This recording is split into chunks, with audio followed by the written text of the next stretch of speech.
there's the medicine for the slave 2,005 years ago, and there's the medicine for the free man. And the medicine for the slave is suppress the symptoms, get the slave back to work.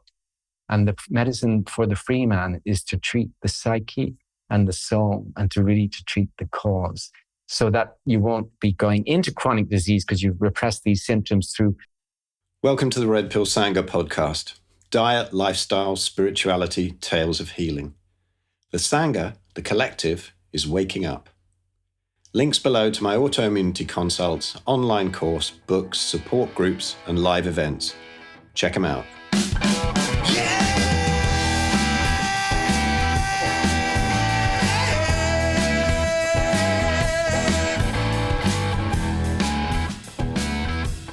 Okay, welcome to this episode, and I've been wanting to do this for ages, but I've got a really dear friend of mine who I've known since the mid-80s, Brian Siddhartha Ingle, and I've got to say he's absolutely brilliant.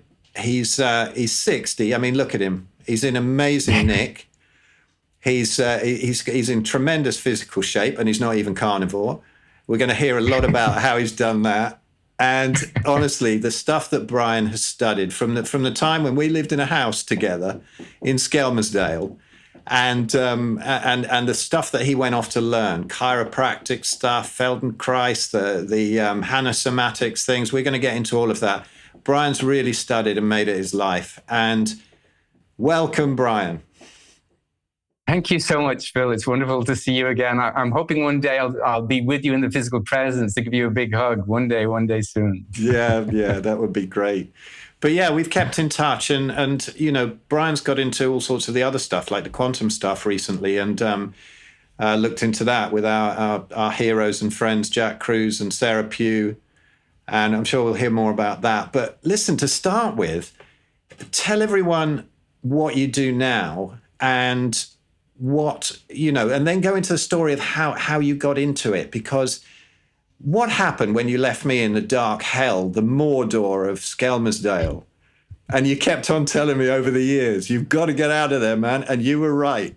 So what did you do? You know, what do you do now, and what happened after Skelmersdale? Well, I just want to say why I told you to get out of Skelmersdale, because there's no sunrise in Skelmersdale. You got a mountain blocking the east where there's no sun. It is the Valley of the Devils. So that's what it means, Skelmersdale. And Phil, you're still there, and I'm still telling you to get out of there. There's no light. I know, Jack, and even Maharishi said that, didn't he? That he tells us all to go there for the TM thing, Transcendental Meditation thing, and then goes, oh, well, no one can be healthy here because there's no sunrise. He didn't even need Jack Cruz to tell him that. It's crazy. Anyway, off you go. Okay. Well, actually, before I got into osteopathy and naturopathy to study and left Skelmersdale, as you know, I was working in the Ayurvedic clinic there.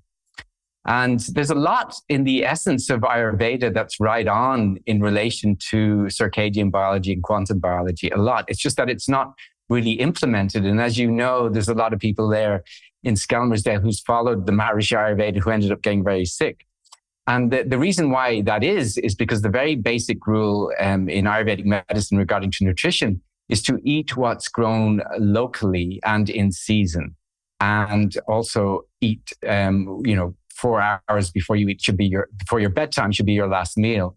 So in terms of the nutrition thing, and I'm definitely not, I eat meat when it's around, but it's not something that I necessarily hunt out for, especially living in India because of the light situation here.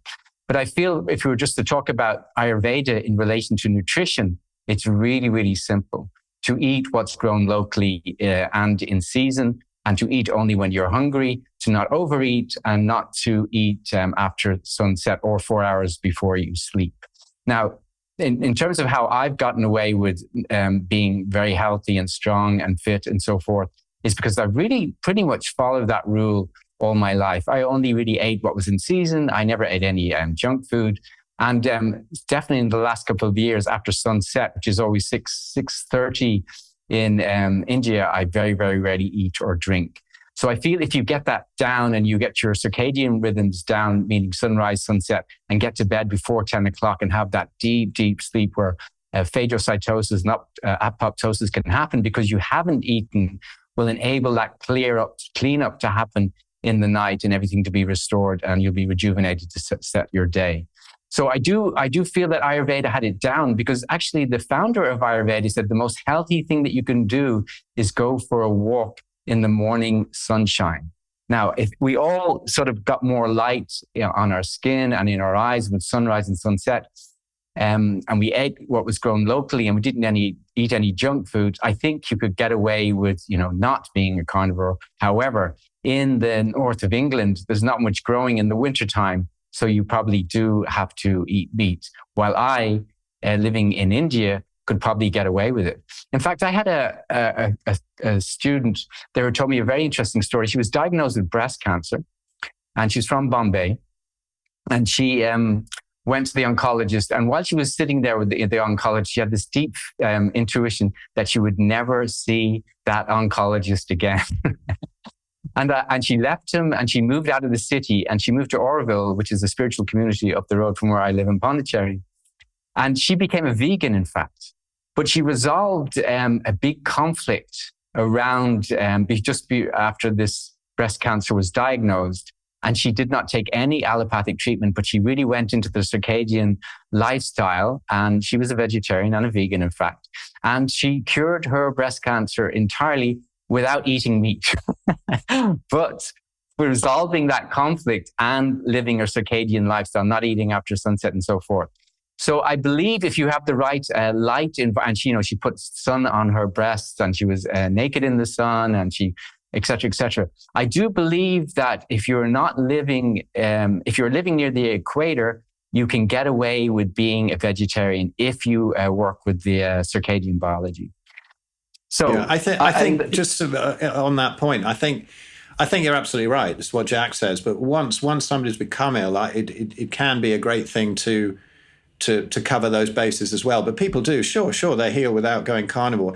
But as you know, we fixed my mum's breast cancer by making her carnivore and then giving her an iodine protocol. But yeah, I did also throw her out in the sun a lot, and she hadn't been in the sun since the 60s, and I pushed her out in the sun quite a bit. But yeah, and you resolved a big conflict. You resolved a big conflict that was going on with her. And when you really analyze the situation, you were sort of wondering, was the carnivore thing a part of this healing, or was it really necessary? That was a question mark for you when we had that conversation. Yeah. I mean, the carnivore thing before that, I put her carnivore not for the breast cancer, but for this horrible reflux that she was having. And it totally fixed that. Even the gastroenterologist said, yeah, you should do that. And I was amazed. He said, if you eat like that, you'll never need us anymore. But anyway, I want to hear from you, not me, my old stories. They've heard this shit before. So I started off with Ayurvedic medicine when I was like 19 or 20.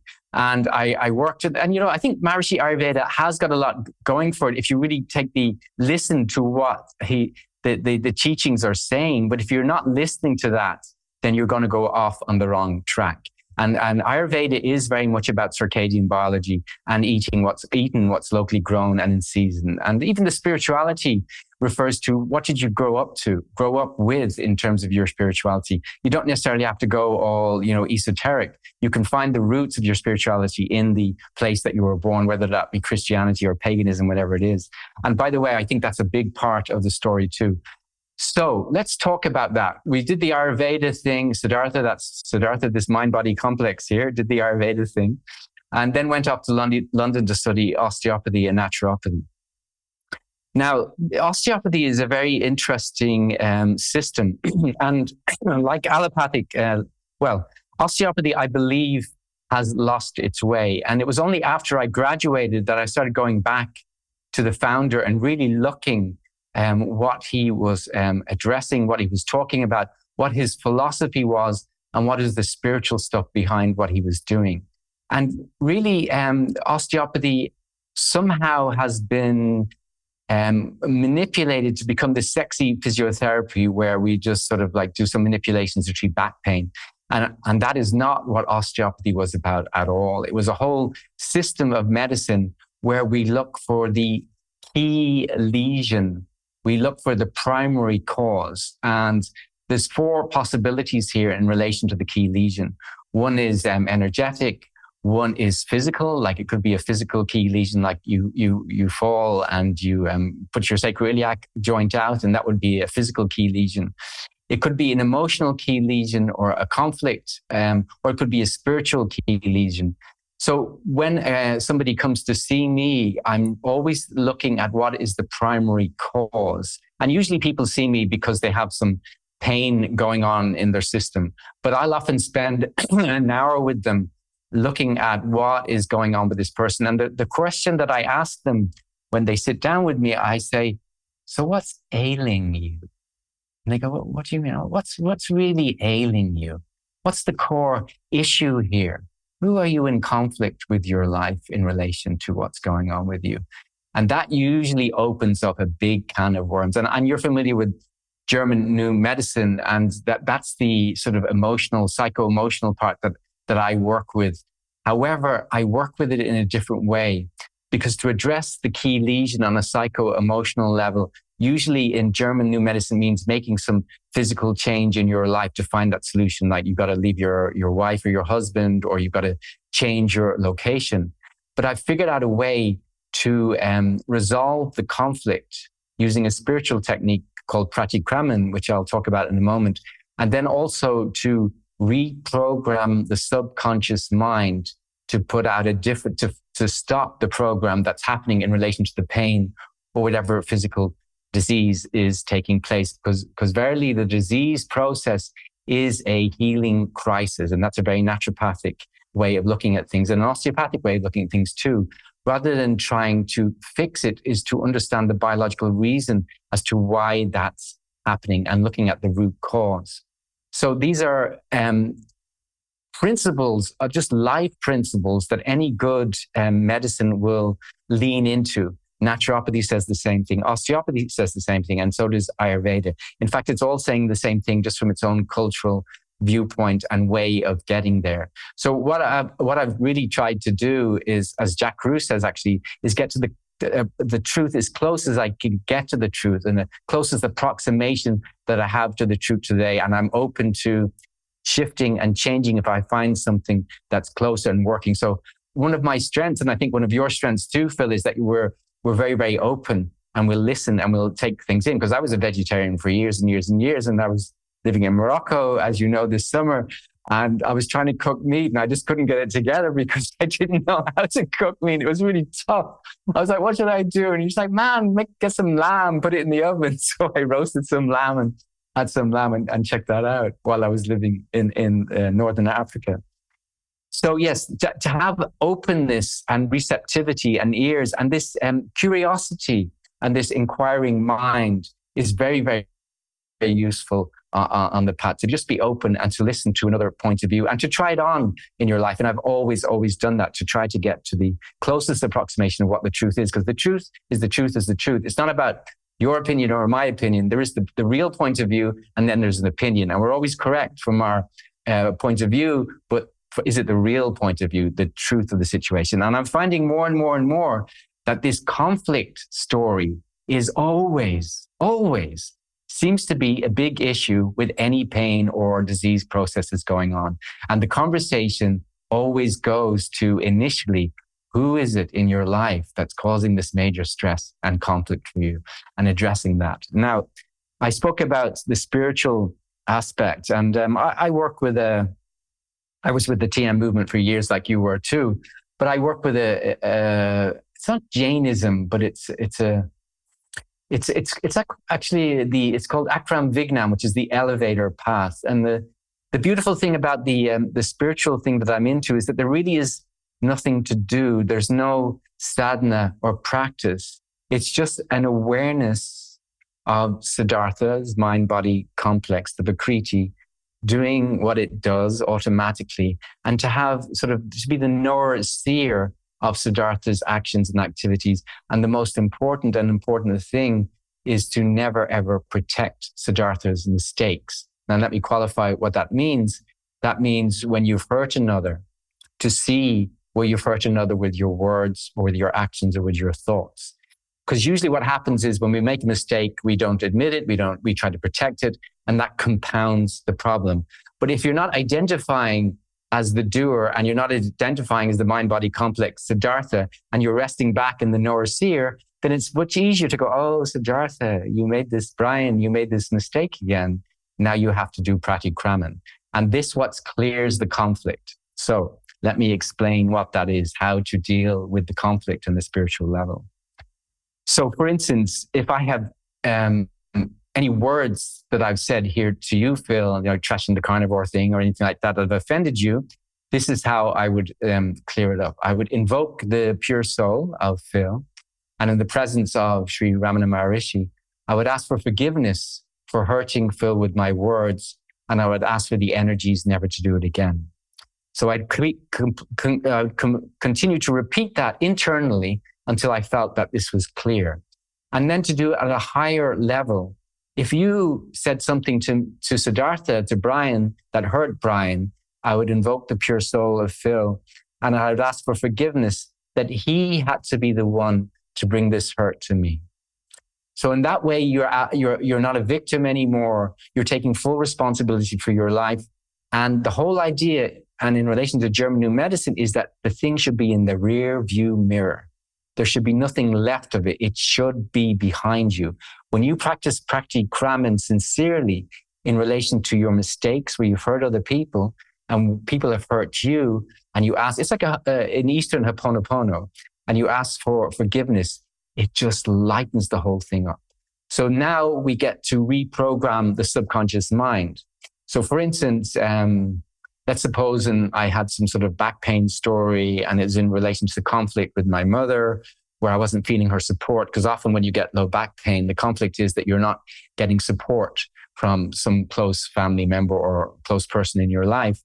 And then you realize that actually that person isn't at fault, you see. In the spiritual teaching I'm in, the fault is with the sufferer. If Siddhartha is suffering, it's his fault, because they're just they're just the messenger giving you what they deserve. So they're not at fault. You do the pratikram and you clear it up. And then before Siddhartha sleeps, and notice I'm talking about in the third person, because it's nothing to do with me. I'm the awakened one, the spiritually awakened one is the knower seer. Siddhartha is going through all this thing. And this is the subtle but profound difference between all of the spiritual paths that I've been on. As long as you can stay separate from Siddhartha, then you're not accruing more karmic baggage, because you know you're not the doer. It's the belief that you're the doer that causes you to create more karma. When you realize that you're the knower seer and Siddhartha is just part of the play that he's created around him, then you're out of the game. So Siddhartha does the pratikraman, and before Siddhartha sleeps, he goes, dear subconscious mind, you can now turn off this back plane, because I have the support. I have so much support. And my mother's not at fault at all. And I've done pratikraman with her, and I've cleared this up. You can now turn off this back plane, and then boom, it'll be turned off, because the majority of the thing is happening in the subconscious mind, and we have to address that. So this is sort of another piece that I've been studying to another teacher in relation to the subconscious mind, and then bringing the forgiveness technique so that we can really convince the subconscious mind to turn off the biological program, wherever that is. So that's the emotional, psychological, spiritual key lesion that I try to coach my clients in before I get my hands on them and do the work that I do. Any questions about that, Phil? Yeah, not so much questions. There's if any of my sort of carnivore people are watching this is not woo-woo, because if you look at the quantum side of things and see, just the subtle starts with the subtle, comes through to the gross, and the idea of being open-minded that you mentioned as well. It's funny actually that you mentioned that, because I on my website there's an old blog post called "The Importance of Being Wrong," and how being wrong is wonderful, because if you don't protect it, as you said, and go, well, and just not apologize and not do anything or not do this pratikraman that you're saying, you end up with all sorts of grudges and stresses, and this comes through into the physical without a doubt. And I see it with people that I work with. When you say, you ask a rheumatologist, why have they got it in the left knee and not the right knee? Oh, it's just luck. It's just, why have they got it in their thyroid and not their elbow? Why, and there's a wonderful book that I often mention called The Secret Language of Your Body. And I often go into that with clients, and the emotional aspect that is connected with a certain part of the body is often extremely accurate from that. And then how to disperse it. This sounds like a beautiful way to sort of deactivate that kind of thing. And the importance of being wrong, I think that just being wrong, I have learned most of the things that I've learned in my life. And to admit to being wrong and to be excited when you're wrong, because new knowledge is coming. And that's what I love about you, because you keep phoning up going, what do you think about this? What do you think about that? And we have these conversations. And it's great. You're such an expert in so many things. And yet you're still kind of like a little boy like me. Oh, there's a new bit of knowledge, and it's so exciting. And this business of being the watcher, just not having anything to do with this. It's and I love it how this is coming out in the carnivore community, because our retreat thing in October just gone, I spoke quite a bit about this, and I thought, it's going to be a bit weird. Lots of people came up afterwards, go, that was brilliant, yes. And I went on to somebody's podcast recently, a carnivore who was a vegan and had to fix a load of issues. And she calls herself Air Non-Duality, and she's much more into the whole non-dual thing. And it's beautiful to see it all marrying up now. But anyway, yeah, so don't anyone think that this is woo-woo, because it's absolutely not. If you've just gone carnivore and that's healed something, well done. But there's a lot more deeper stuff than that, isn't there? Yeah, and it is quantum too. It must be at the finest level. It must be quantum. So let's move on now to the osteopathic approach and the traditional osteopathic approach. And the thing that Andrew Taylor... I don't interrupt, but just to slick in before this, because I want to let you run for ages. I remember the amount of times that you've crunched my back. Brian, can you crunch my back? And I've been on the living room floor, crunch, crunch, crunch. And then eventually I'm going, you don't need this. You need to... And I could see that awakening decades ago in you. Anyway, carry on. It was beautiful, though. Okay. So Andrew Taylor is still the founder of osteopathy. He was a deeply spiritual guy, actually. He was a Methodist. His father was a preacher, and his father was a doctor. And he was also a doctor, and he was involved in the Civil War. He was an army man as well. And his two children died of meningitis. And he called his father, the best physicians around. He called the best theologians around. And nothing could help them, and they died. And he sat there, with this question. Everything that I knew spiritually, everything that I knew from my medical chest and all the training that I had did not help. I could not save my children. And from that point onwards, he started thinking about, well, what was the purpose of this? Why did this happen? The intelligence in the system, and he called God the master mechanic, does not make any mistakes. So he became he was already spiritual, but he became much more spiritual, and he developed this philosophy, and he developed this hands-on technique. And what he said was that any doctor can find disease, but it takes a real doctor to find the health. And the purpose of osteopathy is to remove the obstacles to the health so self-healing can take place. And of course, going to cause and finding the key lesion.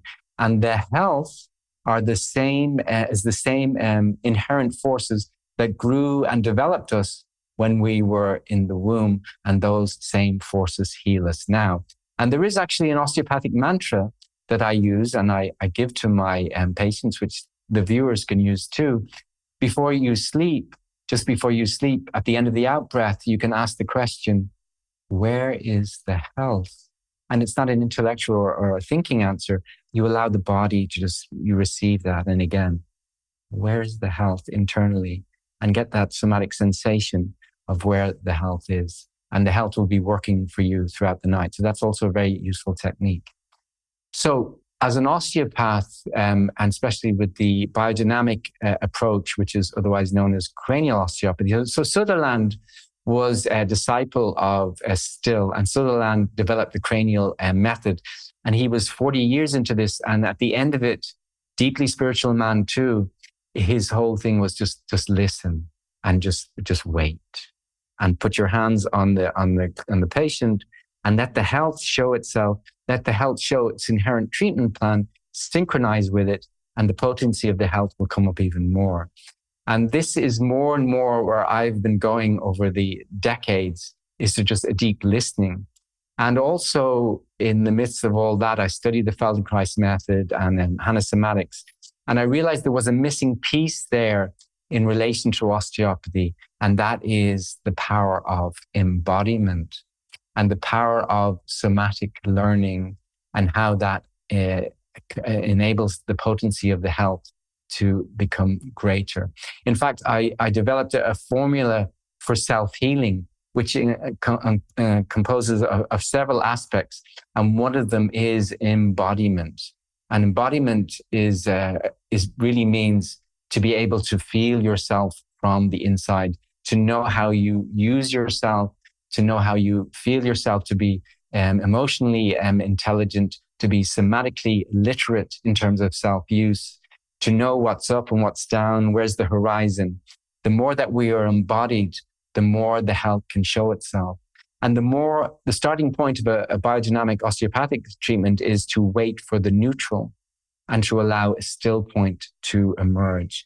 Because when you shift to the neutral, it's not even a matter of just getting into a place of rest and relaxation, something deeper than that. But however, for healing to take place, it has to be in the parasympathetic nervous system and not in the sympathetic nerve, because the sympathetic is fight and flight. The parasympathetic is learning and healing and resting and digesting. So we have to enable that shift to happen to the neutral. So we have embodiment, we have the neutral, which may include the still point from the midline, the notochord chord. The first thing to appear in utero was the primitive streak, which is just a line, and that's how we started. And everything arranged and organized itself around that line. And the still point comes from this midline, which is now the front of the spine. So we have the neutral, we have the still point, we have embodiment. And also even the disease process is part of the formula for self-healing, knowing that is a healing crisis, and it's not something to be suppressed or put away. In fact, I'll just digress here for a moment. Plato, you're familiar with this story. He said there's two types of medicine. There's the medicine for the slave 2,005 years ago, and there's the medicine for the free man. And the medicine for the slave is suppress the symptoms, get the slave back to work. And the medicine for the free man is to treat the psyche and the soul and to treat the cause, so that you won't be going into chronic disease because you've repressed these symptoms through either big pharma or green pharma. It's a matter of really going to cause and understanding that there's a biological purpose in relation to this disease process. But if you apply the formula for self-healing, then you can really leave it behind you and put it in the rearview mirror where it doesn't become this chronic thing. So the psychological aspect of it, the emotional aspect of it, the neutral, the stillness, the embodiment, the disease process, and the health, and removing the obstacles to the health so that self-healing can take place. And that's a more refined way of looking at osteopathy. And Andrew Taylor Still said, D-O means dig on. So Brian Siddhartha here has been digging on to really find out what are the obstacles to the health, what is the root cause. And embodiment is a big part of this, and also is the psychological, emotional conflict that's going on in relation to people in our lives, which osteopathy didn't really find a way of addressing that, just knowing that the same forces that heal a broken bone are the same forces that heal a broken heart. But how do we get to that? How do we get to the root cause and resolving those issues?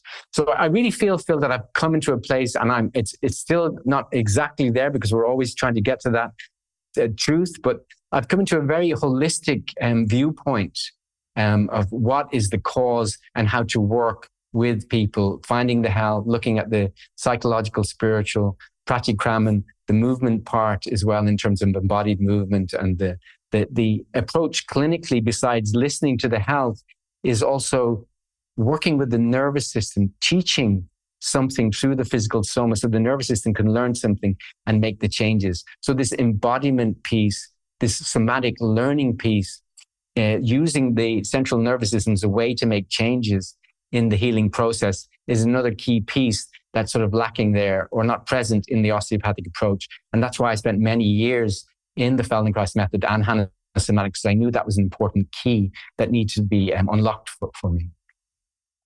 No, that's beautiful. I love this idea of getting out of the way. and allowing the body to heal itself, because it has all that wisdom to be able to do that. And the arrogance of modern medicine suppressing symptoms and whatever. I loved Natasha Campbell McBride's point on this when she was on my podcast, and she said there is no such thing as bad inflammation. You don't want to kill it. It's just like taking the car to the garage and the oil warning light's on, and the mechanic smashes it and charges you 50 quid. This is not going to work. And I had something where at my times when I've been in real pain, my joints have been in horrendous agony, I instead of fighting it, I just sit there and shut my eyes. I remember the first time I discovered this and I stopped fighting it. It must have been about 2011. And I was sitting there in my house on the dome site here and in tremendous pain. And I just said to this knee,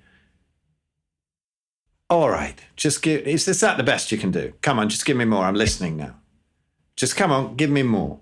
And I sat there, and the pain turned into bliss around that knee, almost kind of orgasmic. It was like this inflammation was saying, you're listening now. And it's amazing how you can actually get feedback from your own body with something as simple as that. And nobody ever told me that one, but it did change the pain into bliss. It was very strange. The first time it happened, it was like, whoa, okay. And yeah, it's 30 joints, got it out. Yeah, and there are certain issues conflicts and things that I still have to resolve, which is why I got damage in my left knee, because it went on too long before I figured it out. And I just love this approach. I think it's beautiful. So, what are you doing now? What do you do? Because you sort of travel around the place. You do all these different workshops and stuff like that. You work with individual clients. You're working with horses at one point, right? Yeah, I do all of the above. I've just completed a training. So I teach a lot online, somatic movement and clinical somatic and osteopathic sort of approaches. And I get the students ready, I get them embodied, I get them able to teach classes, movement lessons, and then I get them in-house and teach them how to use their hands clinically. So we have these trainings that we do online and then get them in-house. In fact, I've got this sort of vision to really come back to the essence of what osteopathy is about, and sort of at some point, if I can up the hours in my training and teach more, to sort of give diplomas in embodied osteopathy. And really go back to finding the key lesion and finding the health, and not just, crunching somebody's back and doing a whole lot of techniques to sort of get rid of pain without looking at the whole person. So I want to revive traditional osteopathy from an embodied sort of context. That's sort of where I'm moving in my teaching world. And I do online consultations around, finding the key lesion, working with the conflict, working with pratikraman, working with programming the subconscious mind, working with circadian biology, because that's the energetic piece in terms of the key lesion. If you're eating late at night and you're watching TV late at night, it's really, really hard for the health to show itself. You don't have to. Everything that I say is sort of just information, and what you do with it is what you do with it. There's no forcing anybody to do anything. It's just like, this would be a good possibility for you, and what you do is what you do, and they can only do the best that they can do. But if you can just make one small change and you feel the benefits of that, and you go, oh, this sort of works, and you make another small change. So in relation to the energetic part, I think you know all this. It's basically, again, as I said before, don't eat after sunset or 4 hours before you sleep. Get up, be with the light out. Spend as much time outside as possible. In fact, I was in Sri Lanka just like for last week for 3 weeks. And I found my quantum biology wet dream, because I found this small unit which was backing onto a jungle, which was just like a few meters down into a private beach. So I had the light coming onto the trees, and it was sunshine the whole time. And then this balcony, and the kitchen was outside this too. So I was spending all my time on the balcony, or I wasn't surfing, or I was surfing. And I was getting these, the near infrared light bouncing up the UV light from the jungle trees. And there was no ambient light. There was no noise, because it was this sort of dead end, and nobody would even walk by, because this was sort of a little path that nobody knew about. And the beach was isolated. I was like, oh my God, I've hit the jackpot here. And I went 3 weeks of like full on quantum biology, full UV light, full infrared light with the jungle, cooking. And I cooked only for myself. And I got fish every day. Fish is what it's all about here. And it's locally from the sea and so forth. So I was following all the rules, and it was just like, ding. So it was a wonderful 2.5 weeks. In fact, I booked it again for July because it was just the location was too good. So the quantum biology part, Phil, I think why I got into this, because my sister was diagnosed with breast cancer, and then very soon after that, it's gone to the bone also. It's 4th phase cancer, and and she went fully down the allopathic route, and that's her choice, of course, and I have to accept that.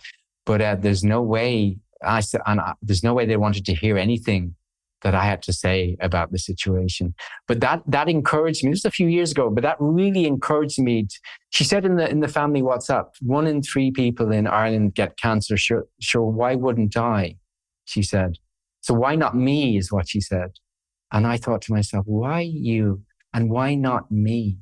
Why is it that I never get sick? And if I do, and this has been in me from the longest time, with an illness, enjoy the process of the illness, just to let it work its way through. And I've never tried to sort of accelerate that process or suppress symptoms on that process. My approach is relaxing into any illness when it does happen, but it rarely happens for me. I hardly ever get sick. When I do, I don't see it as something wrong. I see the body doing something right. It's that mindset. That's the first rule of osteopathy, to trust that the body is always doing the best it can for you, and to understand that and to allow that process to take place. So I asked myself the question, why would you and why wouldn't you? And then I started really doubling down and going deep to where I am today. So I have my sister to thank, actually, for writing that text. Because I was sitting back a little bit and it's all good. I'm living in India. I'm surfing every day. I'm seeing my patients, blah, blah, blah. But that really pushed me forward to see how and what I could do to help her. Unfortunately, she didn't really want my help. So, yeah. It's difficult, isn't it, with friends and family? There's that old expression that an expert is somebody who knows their stuff and is more than 50 miles from home. Yes. That's what my mother said to me. Are you a cancer expert? I said, no, but I'm an expert in health. I can teach you about health.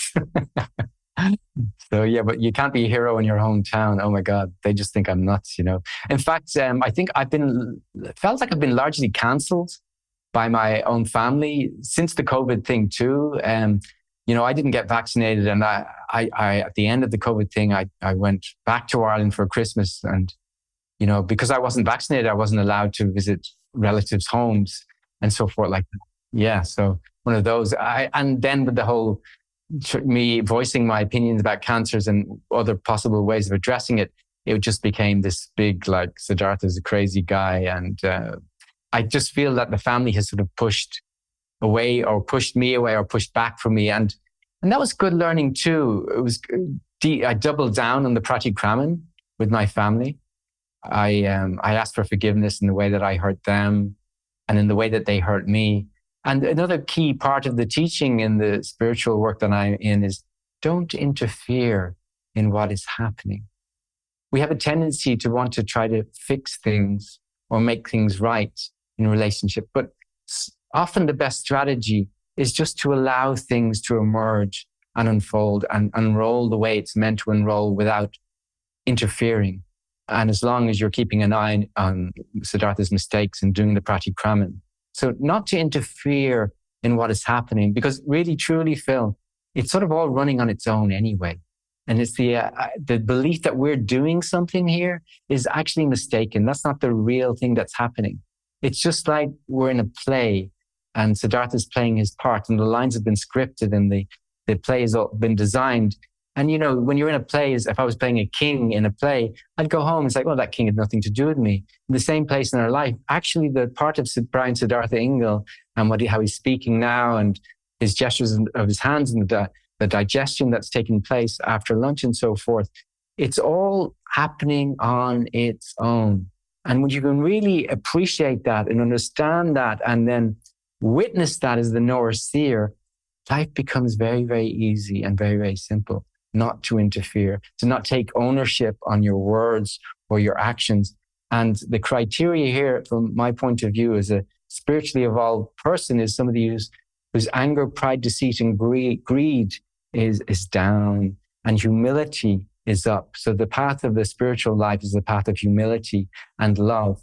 And if the purpose of a precious human life, if it's not awakening, then it's to serve and help other people. And that's the purpose of a human life, because happiness comes from helping others and not sort of this self-gratification that in this materialistic society that we're living in. Do you know if people are hearing that and thinking that this is mad, that things just happen?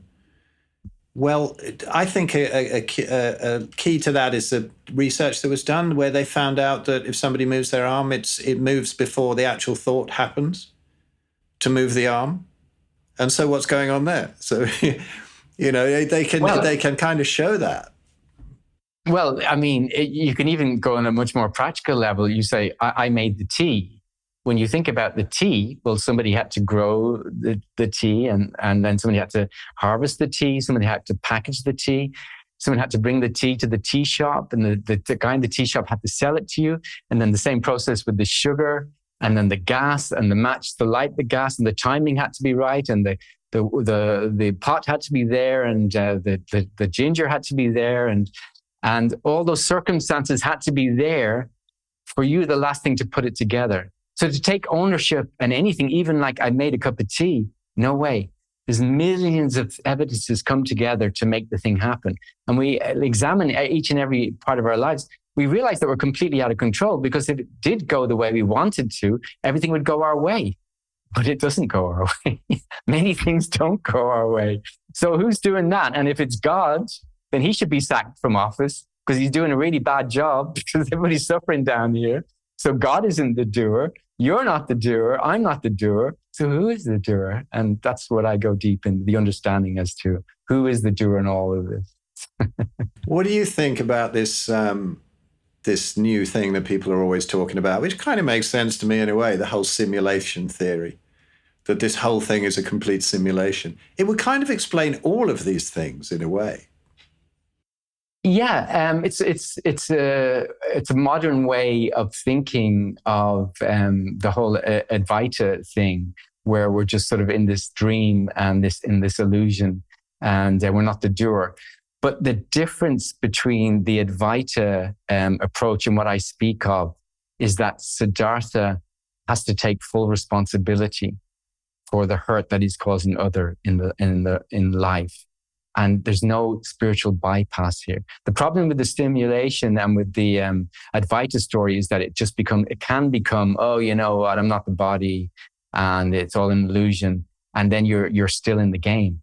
Because unless you're clearing up all your mistakes and you're taking full responsibility for what's going on, there's no way out of the game, out of the simulation. So that may or may not be true. But the point is, what is useful and what can we apply practically to help us grow? And if it is a simulation, to get out of it, how do we get out of it?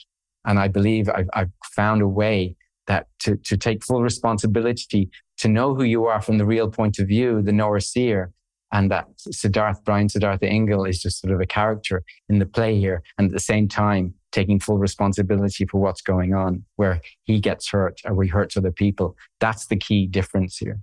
I think that's brilliant. And I think this is something that people get caught up in these spiritual movements.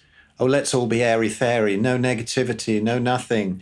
You know, you've got to be an individual as well as the oneness, if you like. You know, there's the whole Bhagavad Gita is pretty much, you know, okay, sometimes you got to go to war. And I think a lot of this spirituality is a control mechanism. Whether it's the diet that comes through it, you know, you've got to eat these plants and be kind of controllable. You've got to not speak any negativity. You've got to, you know, be incredibly obedient to the guru. And there's some things about this I'd like to come into actually in a bit, because I'd love to get your take on this. But I see it in the TM movement where they can hardly start a sentence sometimes without saying Maharishi says. And it's like, no, what do you think? Surely it's to empower you again and not to be just in this spaced out state all the time. As I often mention to, my friend Chris B, who's been on the podcast a couple of times and grew up in the whole Muktananda thing, and who says, were these guys enlightened or was it just malnutrition? And, I think there's the chasing of the bliss bunnies, and it's not really about that. It's a very, very simple thing. And what you're explaining here about being aware of the unity of it, but also taking responsibility, is something that I think everybody really, really needs to learn about anything spiritual. So what is your opinion about sort of spiritual movements and how people get caught up in them? Let's have a go. Let's take the TM thing, if you like. But I mean, what do you think now? Because I know we've talked about it privately. What do I think is that, first of all, everybody is right from their perspective. And I make big mistakes on this all the time. And I do pratikraman all the time, where I find Siddhartha finds himself getting into some sort of spiritual argument with another person on a different path. And Siddhartha does it all the time. And then Siddhartha has to do pratikraman. So I think it's a big mistake to sort of put yourself above people and to think that you know something. I think everybody can teach you something, and to figure out what that is and stay humble, first of all. The second thing I want to say is that if you think that Siddhartha is going to improve Siddhartha and that is spiritual life, then you will fail. Because Siddhartha is not going to improve Siddhartha. Brian is not going to improve Brian. But if you just not interfere and you stay separate from Brian Siddhartha as the knower seer and allow all the stuff to go on without interfering and seeing Brian's mistakes, that is true spiritual progress. It's you trying to fix Brian, to improve Brian, to do some spiritual practice so Brian has a nice experience, has nothing to do with spirituality. That is still in the relative world. Most people who are having a blissful state is nothing to do with Atma or consciousness. It's just to do with the mind-body complex settling down and feeling a little bit comfortable and mistaking that for the bliss of the self. Most people have they've just had a tiny glimpse of it, but they've never really settled into the truth of it. Because when you settle into the truth of that from your experience and awareness, you realize it's nothing to do with Brian Siddhartha mind-body complex. Brian Siddhartha can be freaking out and you can be cool as a cucumber watching Brian Siddhartha freaking out. And when you're in that situation, it's like, whoa, you realize that all that stuff that you did before to make Brian Siddhartha blissful was nothing to do with the bliss of the self. That's what I think about that. That's brilliant. I love that. I know that so well. You can just watch this lunatic. It's brilliant. And it stops you taking yourself so seriously. It stops you having to argue with people. It's wonderful. Absolutely wonderful. But I see, that I wonder what has happened. A lot of these things have been co-opted by, but whether it's people, whether it's forces controlling those people, whatever's going on, I don't know. I have a friend called Tony Sayers. He's really interesting. He just blows everything up. Really goes on about stuff. I don't know how right he is about all of them, but I love his opinions and just blowing up stuff about spirituality and the New Age movement and when you die, do not go towards the light, all of this sort of thing that people are saying now, because you just get recycled and that's what they want. And he even does it, he sort of gets entities off people, and he gets, he even does a service where he takes people's chakras out. He says they're nonsense. They're just portals to let entities in. I think he's great. I love him. I think he's such a character, and blowing up veganism and his evil cult and all of that kind of thing. But, there are a load of really weird things that happen in spiritual movements. And I was just looking at something yesterday, and I thought I'd talk to you about it because, a lot of these gurus have, well, actually, I'll start off with something quite funny, because I remember I just suddenly got this vision of us sitting there decades ago saying, yeah, we should start our own movement so that we can fiddle with our disciples. Of course, we weren't serious about it. We were mucking about, but we'd already seen the start of things like this. But a lot of it's come out. Tons of it has come out, like with Sai Baba and now Sadhguru. Have you seen the stuff with him? God, honestly, not only sex scandals, but he's supposed to have tried to murder. What was his name? Nityananda. He was trying to hire people to murder him. Did he murder his wife and burn the body? I don't know. All these crazy things coming out of these movements. And I think that's why I call this the Red Pill Sangha, because as Thich Nhat Hanh said, the next Buddha is the Sangha. Do we really need these gurus? Do we need these people? Even now there are stories about sort of sexual problems with Amma, the hugging saint, and she's been sort of fiddling with her translator and whatever. And, what's going on in India? They seem to be a bit of a backlash about it, and people in India are actually spotting gurus like this and waking up to it and not being so easily sort of let's bow down at the feet of the guru kind of thing. And Maharishi, that book, Robes of Silk, Feet of Clay. Remember people saying, oh, well, Maharishi's never had any scandals like that. Oh, hasn't he?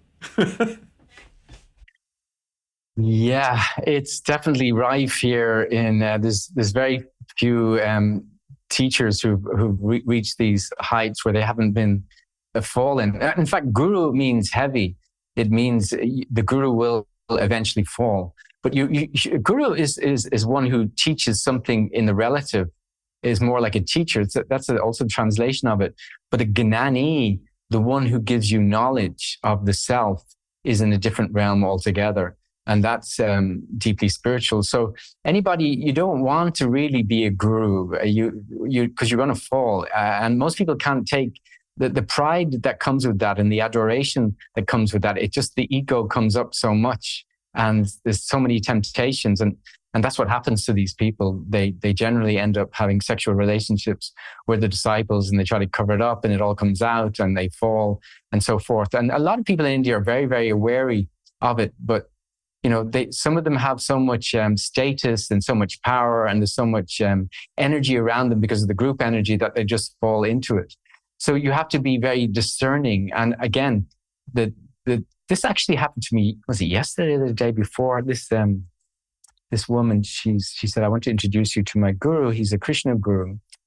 And I thought, okay, I'm going to test this guy out, because I really care for this person. She's a friend, and I sort of went for it, and I did a lot of pradikramana afterwards because I know he was hurt by my words. And I even said to him at the end, please forgive me if I've hurt you with my words. But I said to him before I said that, I was testing you here. And honestly, you failed the test because your pride is so high and your greed is so high, and you want status and you want adoration. And the criteria for spirituality, as I said before, is anger, pride, deceit, and greed are right the way down, and humility is right the way up. So I sort of felt in some way it was okay, because it's okay to test a guru who's putting themselves, because that's what they even say in Indian scriptures, is test the guru, see if they'll come with anger or pride. And it just became, and she said to me afterwards, like, whoa, wow, that was really intense. I said, I'm so sorry. And she said, yeah, and for me to see this with my guru, that was really hard for me, and I'm going to have to do pratipramana around that as well. And I said, yeah, I'm really sorry, but I'm sort of glad that I've highlighted this for you, because you're investing energy and time in a situation that's really, really not going to help you, because this guy is full of pride and full of greed, and there's no humility there whatsoever. And you've taken him on as your teacher. So I think it's fair game to sort of stand in front of these so-called gurus and test them and see if there is pride and anger and greed. But when you find that there's not, and what you see in this place is humility, then you know that you've got a real person who's spiritually awake. But at the same time, I think we have to remain humble, and we have to also know that every person that we meet can teach us something, and be awake to that, and not to sort of thinking, oh, I know, and they don't know, because that's also an egoic pride trap as well. It's very, very tricky. You've got to keep an eye on Siddhartha and on the Prakriti and see what it's up to, because the mind and the ego, freedom and awakening is the death of the mind-body complex of anger, pride, deceit, and greed. And those things want to live. And the intellect will give all sorts of reasons as to why that should still exist. So to stay awake to that whole leela and that whole play, requires a deep intent. And by the way, the key to doership is intent. If you want to change something in your life in terms of action, it's not saying, I'm going to do this. It's, please give me the energies not to harm another human being. So when you do that one fine day, either in this life or another life, you will be born, and there's no way that you will hurt another human being with your words, because you've deeply laid down that intent. Give me the energies not to harm another. And that is true spirituality. When non-violence, ahimsa, when you're not hurting, and when you've developed your humility. And it's only not because you're trying to improve Siddhartha, but you're sitting back in the self-energy of Satchit Ananda, the awareness of the self. And the qualities of self-energy is infusing the Prakriti, the nature of the mind-body complex. So it's not you're trying to improve, it's an automatic happening when you don't interfere, when you stay awake to Siddhartha's mistakes, and you stay separate and you unblend and you shine the light of self-energy onto the mind-body complex, then that enables the automatic development to come. It's not that Siddhartha improves, it's just that Siddhartha becomes humble and the qualities of S capital self starts to infuse the Prakriti of Siddhartha until there's no more karmic left. And then finally you can close it all and finish it and leave it. Because at the end of the day, as the Buddha said, the first noble truth, dukkha samsara, life is inherently uncomfortable. It's inherently uncomfortable. If we really want to get born here again, like if we died next year and we get born in 2025 or 26, and we have to go through all of this nonsense that's happening right now, no, no. It's too much. Well, that's the business about not going towards the light, isn't it? It's I wonder if they're right about that. It's interesting to hear Tony pulling apart the near-death experiences and saying it's always the same kind of thing, that you're forced back into the body, and I don't want to go back in the body. I've had enough. I don't want to do it. Well, I mean, you can say all that, but until you get really, really humble, until he sees all the mistakes that he'd done by harming people with his words, and he realized that he's not the doer and humility infuses, there's no way out of the game. If he wants to get out, that's what needs to happen for him. You can pass that on to him. That's a really good point, actually. Yeah. I shall bring that up with him if we get him back on the podcast again. No, that's cool.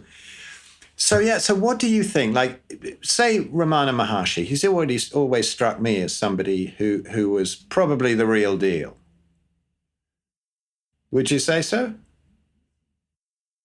Okay, so I actually have had my 60th birthday, and I was there in Tiruvannamalai last weekend. I have a place there and I have a place here. So I have been based loosely in Tiruvannamalai since 97, dude. I've been sitting in that ashram since 97. So probably my opinion is sort of worth something. He one of the heavyweight spiritual dudes last century in India, for sure. But, the standards that I have are very, very high. And to be honest with you, I don't even think that Krishna was fully there either. And some guys will really cut me down for that. So I believe that there was still more work to do for Ramana. And even in Pondicherry, where Sri Aurobindo is the whole thing here, is Sri Aurobindo and the mother, right? Integral yoga, you've heard of it? Yes. So every time I'm in that samadhi, I bow down and I say, may you complete your journey and find full awakening wherever you are. You see, so I don't believe, Phil, that in the Kali Yuga age, that it's possible to reach full awakening. I just don't believe it's possible. I believe things can happen here where we can get born on a different planet, possibly, where there's a Sat Yuga running, and then we can finish off. But I don't think it's actually possible in this day and age. Because the problem with Kali Yuga is that our mind, our thinking, and our actions and our words are not in alignment. We're saying something, we're thinking something else, and we're doing something else. Do you want to, if somebody who's watching doesn't understand or listening, can you explain what yoga is? Yeah, there's different ages that we go through in cycles on planet Earth. And we've been in a dark age for a long time, and it's getting darker, and it will continue to get darker.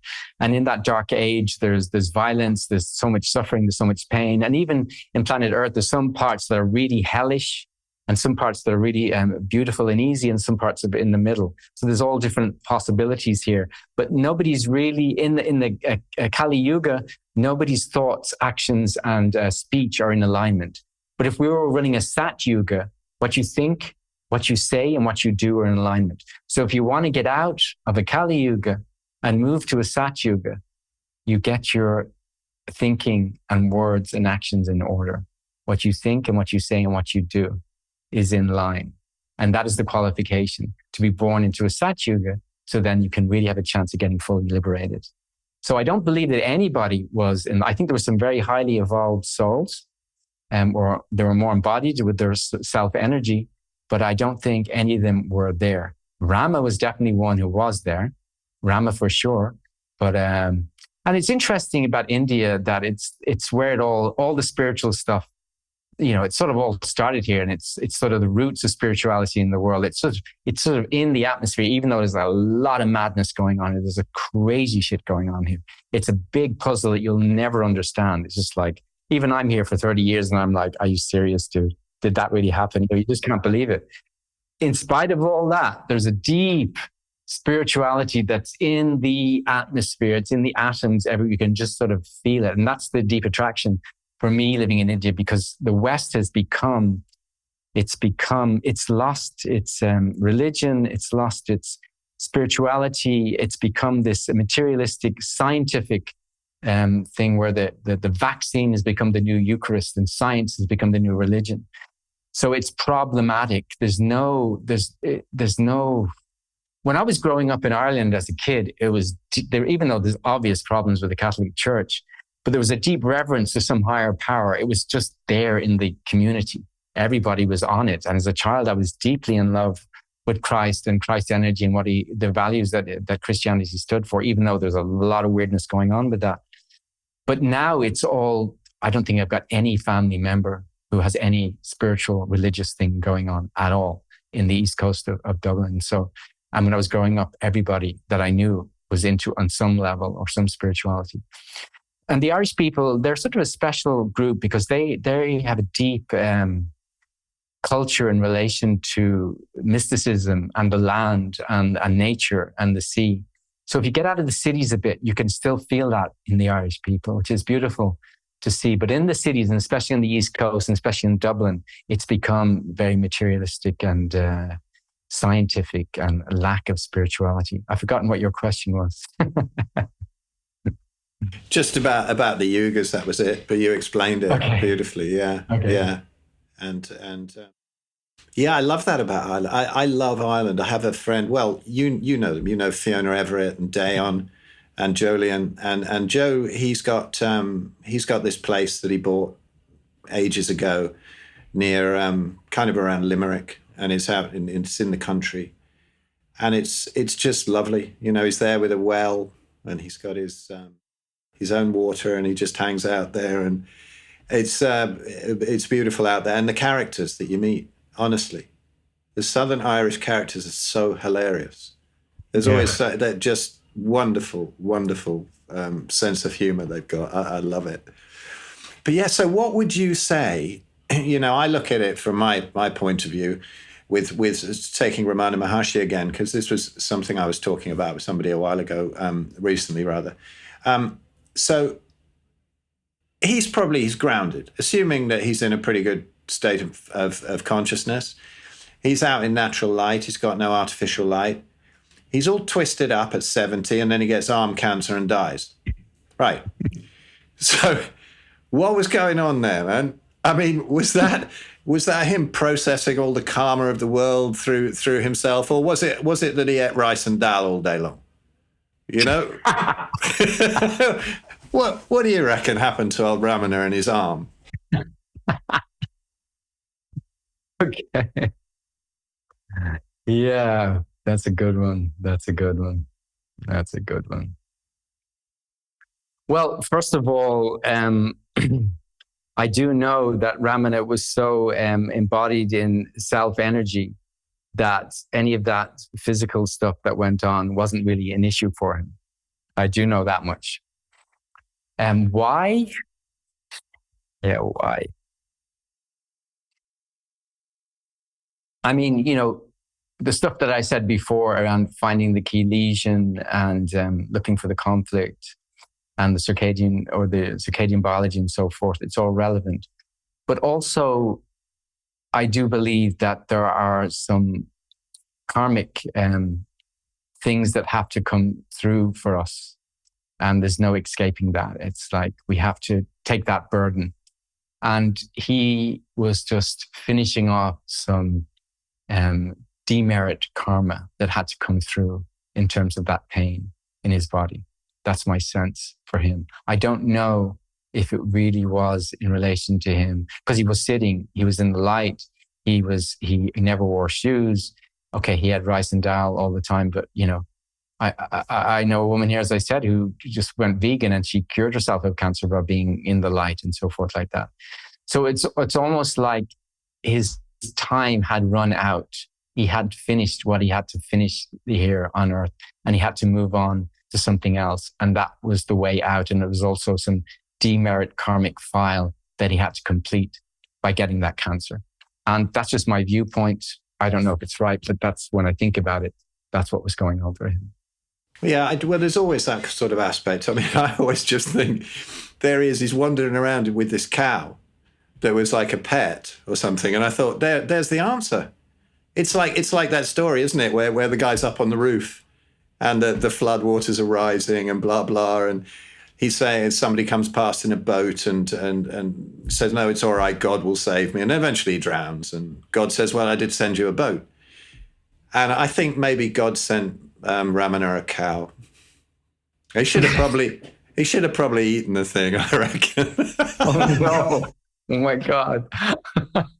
Let's be as disrespectful as possible and upset everybody. No, we're sorry. Forgive me. It's funny, actually, because I was just listening to, I've just been asked on a podcast by this Indian doc who is an emergency doc, and now he's gone carnivore, and he's very cool, and he was talking about the health in India, and how people have it's very very difficult to get them to change anything, Ankur Verma, he's very cool. He's got his own podcast too, and he's been on all Anthony's and Sean Baker's and all of that kind of thing. But he was talking about the health in India, and like the average lifespan is like 67 years now. It's crazy. I mean, there's a load of other things going on, and these other countries where they eat a ton of meat, the more meat they eat, the higher the lifespan. The blue zone thing doesn't work at all. Hong Kong or something, I think it's about 87 or something like that. Very, very high. But I agree with you totally. When I was there, I've only been there once, but I was there for a few months in 99 and 2000 across the new year there, the autumn and winter and new year. And I just love it. I mean, it is chaos, isn't it? Some people can't stand it. They have to just go back on the first plane or something. They go mad. But it's hilarious. Just the things that happen. The beauty of it. People are horrified. Like I remember in Varanasi and there were these lepers there. And I was used to chat to the lepers. They're cool, and everybody's sort of avoiding them. The tourists are scared of them, and that kind of thing. And there was one who had really lost a load of limbs and was pretty much a blob, And there was another one who had like a few fingers missing or something, and he'd wheel this other one's trolley around. And I was sitting talking to them, and they were going, right, watch this. And they just do this kind of leper race. They go, wah, through the middle and scatter these tourists like poultry. You know what I mean? This would never happen in England. It's just beautiful, and they just see such humor even in that kind of being in that state of suffering and disease. But yeah, incredible place. Not much left for me to eat there. But I find out that it's actually illegal for cows for the owners to let the cows wander around, but they wander around all over the place. But apparently it's illegal. Did you hear that? Probably, but you'll be able to eat the light here, Phil. Exactly, yeah. We'll see what I can do. Something that you're lacking there. Totally. And so many times we hear it in England. Oh, Ed, I had this issue and I went on holiday and it cleared up, even though I was eating crap and drinking a load of sangria or whatever.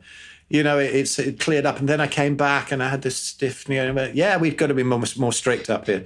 Even Jack admits to me that in the north of England we should be carnivore, but elsewhere, do what you like. But you by the equator, you as long as you eat what's grown locally and you don't eat after sunset, and you only eat when you're hungry, and you get your feet on the ground and you get in the light. Honestly, you can just you don't have to eat meat. And if you're by the sea, definitely eat fish if you can, but I don't believe you have to when you're near the equator. I think Jack is right in that. I really do. Yeah. It's and Sarah's hot on that. Sarah Pugh it's fascinating listening to her about how, locally grown stuff, particularly stuff that's grown in your own garden, might have a certain energy, that sort of feedback, that quantum energy that could be very useful. And I have an open mind to that, even though I will tell all my autoimmune clients about plant toxins and what they might be doing. But are there other energies that might override that in certain situations? Well, the energies that might override that is for you to prepare the food with your own hands and with love, and to bless the food before you eat. I mean, those things, to harvest the food from your own garden, to prepare it with your own hands with care, and to bless the food before you eat, then you're really bringing up the energy in the food, and that's changing the whole sort of information in relation to the mitochondria and the electron transfer and the water and the ATP. And I do actually, coming back to the health in the system and bringing it back to mitochondria, I do believe that the structured water that mitochondria produces and the quantum coherence that happens in the information exchange, timeless throughout the whole system, I'm sort of beginning to think more and more that is what the health is. And when I put my hands on somebody and I listen to the health, I'm listening to that quantum conversation of structured water, and it has its own breath. And the interesting thing about finding the health as an osteopath, the more you understand the mechanism of the health, the more you understand the subtle anatomy and the quantum biology, the more the health will be open. It's almost, and that was another interesting point. I was very reluctant to teach this biodynamic listening to my students. And then last year, I started teaching the normal stuff I teach, and I started teaching the quantum biology, and they all started getting up in the morning and watching the sunrise, getting their feet on the ground and going to bed at real early and having the lights out. And then it came through, now I can teach them how to listen to the health, because they're obeying nature's laws. And now they can find the nature of the patient that they're working with. So to qualify to find the health, you have to be in line with natural law. Then the health will open up to you and it will take you seriously somehow. So there's this, the more you understand the health in the system on a quantum level, the more you're in line with nature's laws, the more the health will show itself and you're qualified to have that conversation. It's real interesting. So we saw this, that they started to learn really, really quickly when they were getting in line with nature's laws. So it's quite interesting, the internal changes that happen on a spiritual, psycho-emotional level when you do actually get in the light and you follow nature's laws. This whole epidemic of anxiety and depression, which is just everywhere, especially with kids. And that's a lot to do with the non-native electromagnetic energy, which is messing with their structured water and just not being outside and not playing as we used to play all day long when we were kids. So they're all like nervous, anxious, and so forth. I've come to the conclusion that once you get in line with nature's laws, the anxiety and the whole sadness thing just goes out the window. And when it does come, there's a very special reason for it. And it's important to feel that.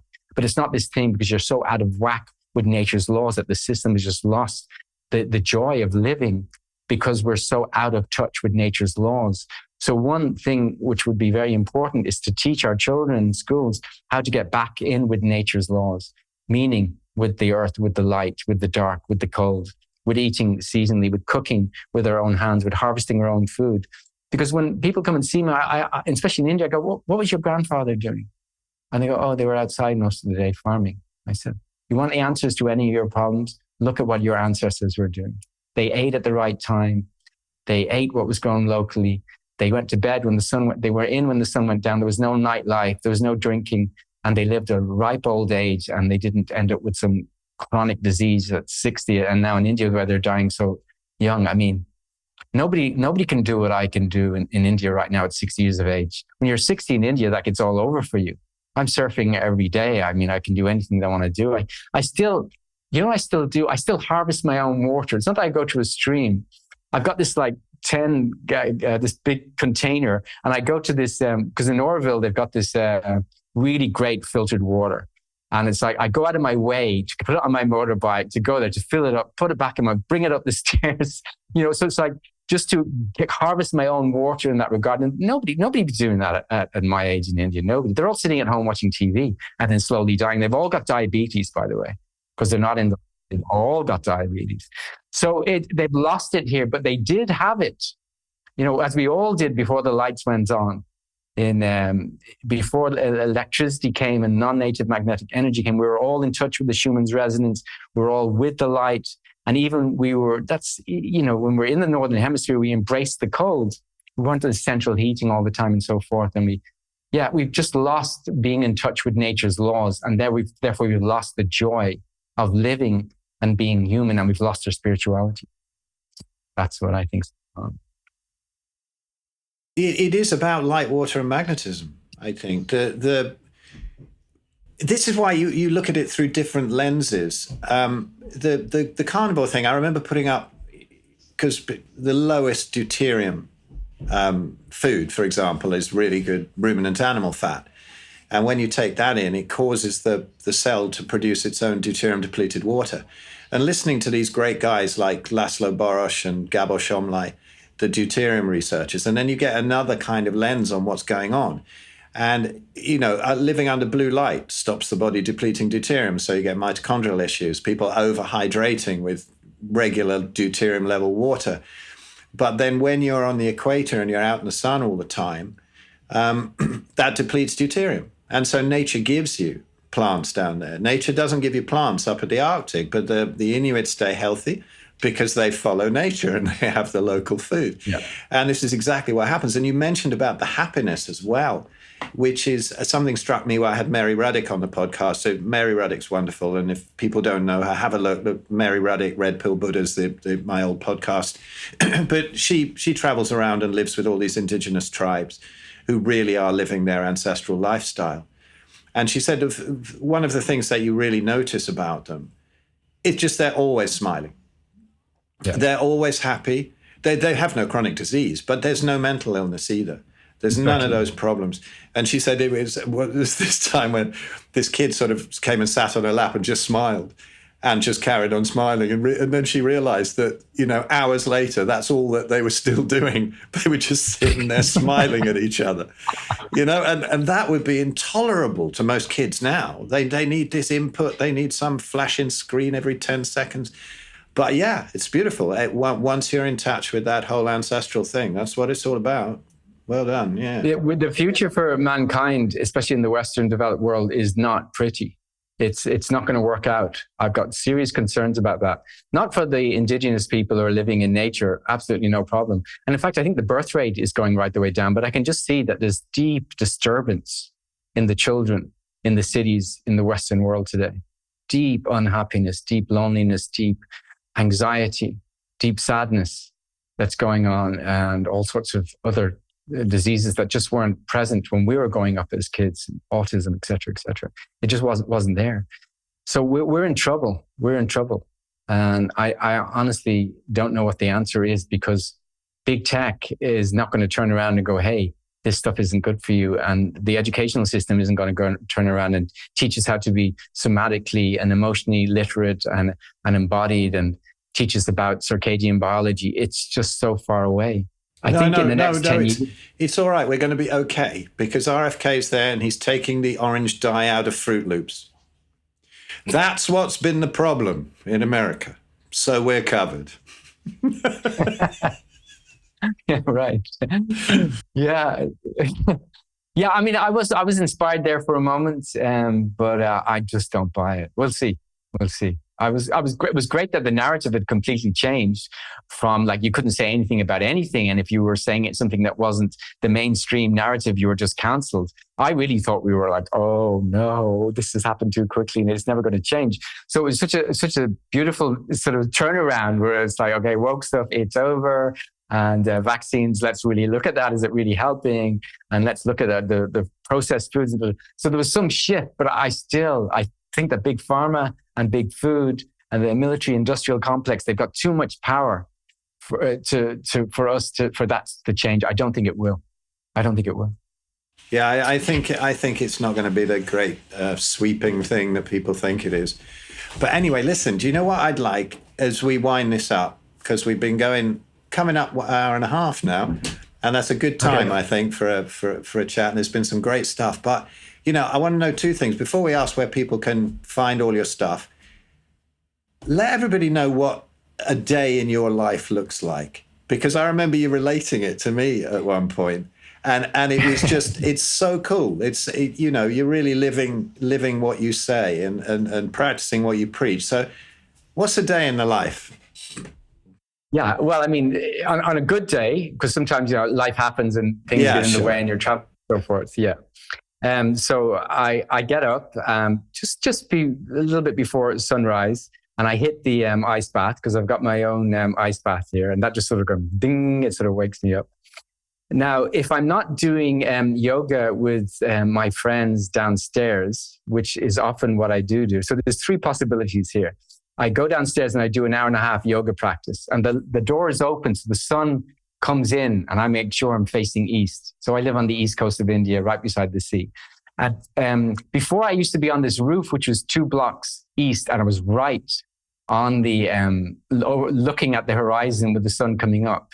And we used to do the yoga. And as the sun came up, we would get that sunrise on our bodies while doing that yoga. So that was before we shifted to this other thing that's happening downstairs here, and it's inside. Or like I did this morning, because the surf was good, I'll get up, have an ice bath, and hit the surf and surf with the sunrise.